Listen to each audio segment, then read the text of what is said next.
নমস্কার বন্ধুগণ। আমি আজকের আবার চলে এলাম আমার গল্পের ঝুলি নিয়ে।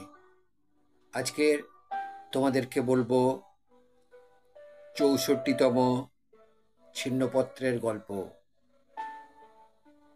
যে গল্প বা যে ছিন্নপত্র কবিগুরু লিখেছেন ২০শে আগস্ট ১৮৯২ সাল, এবং তিনি যে জায়গায় থেকে এই পত্র লিখেছেন সেই জায়গার নাম শিলাইদহ।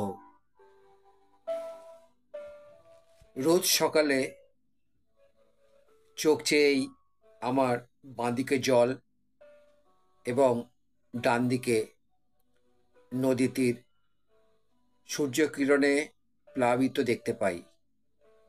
অনেক সময়ে ছবি দেখলে যে মনে হয়, আহা, এইখানে যদি থাকতুম, ঠিক সেই ইচ্ছেটা এখানে পরিতৃপ্ত হয়। মনে হয় একটি জাজল্যমান ছবির মধ্যে আমি বাস করছি। বাস্তব জগতের কোনো কঠিনতাই এখানে নেই।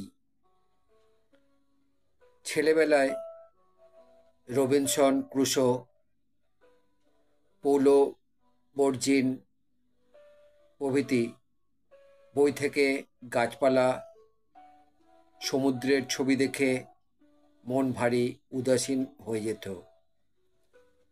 এখানকার রৌদ্রে আমার সেই ছবি দেখার বাল্যস্মৃতি ভারী জেগে ওঠে। এর যে কি মানে ঠিক ধরতে পারিনি। এর সঙ্গে যে কি একটা আকাঙ্ক্ষা জড়িত আছে ঠিক বুঝতে পারিনি। এ যেন এই বৃহৎ ধরনের প্রতি একটা নারীর টান।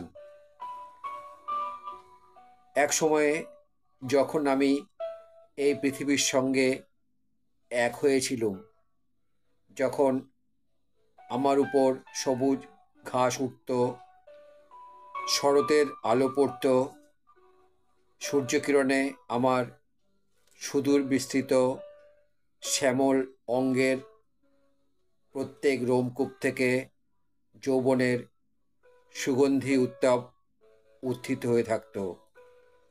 আমি কত দূর দূরান্ত, কত দেশ দেশান্তরের জল, স্থল, পর্বত ব্যাপ্ত করে উজ্জ্বল আকাশের নিচে নিস্তব্ধভাবে শুয়ে পড়ে থাকতুম।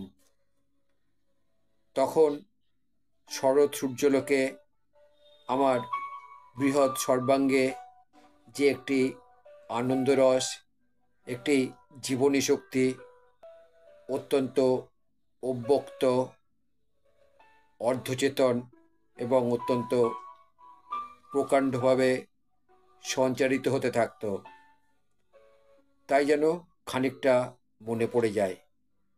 আমার এই যে মনের ভাব, এই যেন এই প্রতিনিয়ত অঙ্কুরিত, মুকুলিত, পুলকিত সূর্য সনাথা আদিম পৃথিবীর ভাব।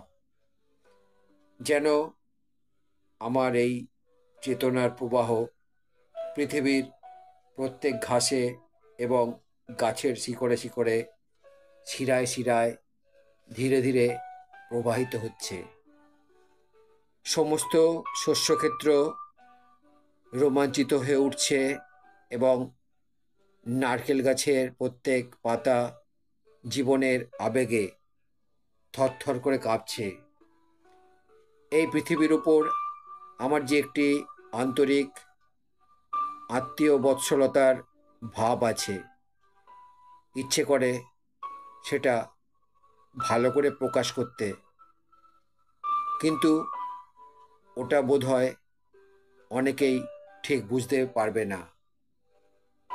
কি একটা কিম্ভূত রকমের মনে করবে।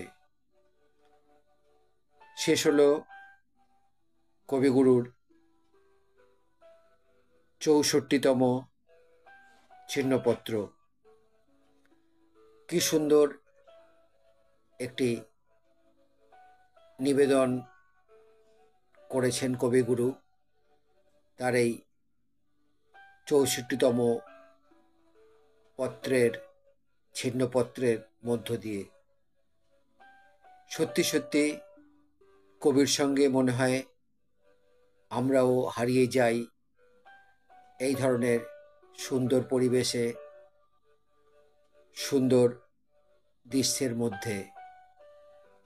আমরাও যখন কোনো প্রাকৃতিক সৌন্দর্য মনে প্রাণে গ্রহণ করি, তখন আমাদেরও হৃদয়ে কি চায় না যে আমরা সেইখানেই, সেই সুন্দর স্থানে বসবাস করি। কবিগুরুর চিন্তা আর আমাদেরও চিন্তা যেন সেইখানে একাকার হয়ে যায়। আমার আজকের ছিন্নপত্র যদি আমার বন্ধুদের ভালো লাগে তাহলে আমার চ্যানেলে এসে লাইক, শেয়ার, কমেন্ট করবে। আমার চ্যানেলে নতুন বন্ধু হলে চ্যানেলটি সাবস্ক্রাইব করবে এবং নতুন পুরানো সকল বন্ধুর কাছে আমার একান্ত অনুরোধ, আমার চ্যানেলের বেল আইকনটা অন করে রাখবে।